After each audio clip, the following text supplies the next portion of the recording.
ایک خاتون جب بھی اپنے شوہر کو پسند کا کھانا لا کر دیتی تو شوہر کہنے لگتا کہ اچھا ہے، لیکن میری ماں اس سے بہتر پکاتی ہیں۔ بیوی شوہر کو مسکرا کر دیکھتی اور جب بھی بیوی اچھا پرفیوم لگاتی وہ اس سے کہتا کہ کمال ہے، پر میری ماں کی خوشبو کی طرح ہے۔ وہ مسکرا کر رہ جاتی اور اس طرح اس خاتون نے ساری زندگی ایسے ہی الفاظ سن سن کر گزار دی۔ ماں کرتی ہے، ماں کہتی ہے، ماں کا پرفیوم، ماں کا کھانا پکانا وغیرہ وغیرہ۔ بیوی ہر بار مسکرا کر رہ جاتی تھی۔ شادی کے 10 سال کے بعد ان کی والدہ کا انتقال ہو گیا۔ والدہ کی تدفین کے بعد شوہر اکیلا بیٹھا ہوا تھا۔ اس کی بیوی اس کی آزمائش میں اسے تسلی دینے گئی تو اس نے اس سے کہا کہ اب تمہارا کھانا پکانا میری ماں کے جیسا ہو گیا ہے اور تمہاری باتیں میری ماں کی طرح ہیں اور تمہاری ہنسی اور تمہاری خوشی بھی میری ماں کی جیسی ہو گئی ہے۔ بیوی مسکرا کر بولی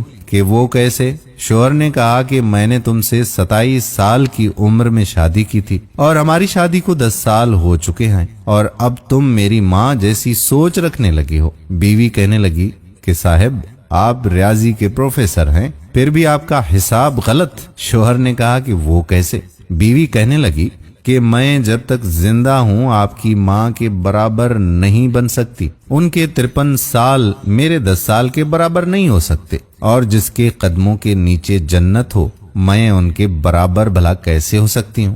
کہنے لگا کہ کیا تمہیں کبھی میری ماں سے تشبیہ دینے کی تکرار سے پریشانی نہیں ہوئی جیسا کہ دوسری عورتیں کرتی ہیں؟ میں ہر کام میں ماں کو یاد کرتا ہوں، ان کی تعریف کرتا تھا۔ بیوی نے کہا کہ نہیں، کبھی بھی نہیں، بلکہ معاملہ اس کے برعکس ہے۔ خاوند نے پوچھا کہ وہ کون سی باتیں ہیں جو تم تمنا کرتی رہی اور میں تم سے پوچھ نہ سکا؟ بیوی نے کہا کہ جب بھی آپ اپنی ماں کی بات کرتے اور میرا موازنہ ان سے کرتے تھے، میں کہتی تھی کہ اے میرے اللہ، میرے بیٹے کے دل میں میری محبت ویسی ہی ڈال دے جس طرح تو نے اس کی دادی کی محبت اس کے باپ کے دل میں ڈال دی ہے، کیونکہ آپ اپنی والدہ سے محبت تمام حدوں سے بڑھ کر کرتے ہیں، اور میں بھی یہی چاہتی ہوں کہ میرا بیٹا بھی مجھ سے ویسی ہی محبت کرے جیسی آپ اپنی والدہ سے کرتے ہیں۔ اور میرے سرتاج، مجھے آپ پر فخر ہوتا تھا کیونکہ آپ کا بیٹا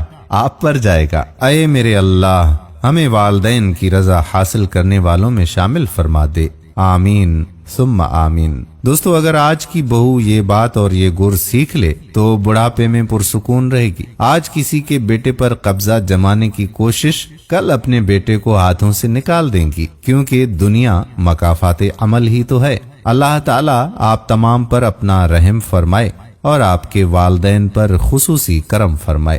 جن کے والدین زندہ ہیں، اللہ تبارک و تعالیٰ ان کو لمبی عمر عطا فرمائے، صحت مند زندگی عطا فرمائے، اور جن کے والدین اس دنیا سے کوچ کر گئے ہیں، اللہ تبارک و تعالیٰ ان کی مغفرت فرمائے، ان کے درجات کو بلند فرمائے، ان کی قبروں کو تا حد نظر وسیع فرمائے، اور آپ بہن بھائیوں کے والدین کے صدقے اللہ تبارک و تعالیٰ میرے والدین کی بھی مغفرت فرمائے، آمین ثم آمین یا رب العالمین۔ دوستو، ہمیں امید ہے کہ یہ ویڈیو آپ کو پسند آئی ہوگی اور شیئر کرنے میں آپ سوچیں گے نہیں۔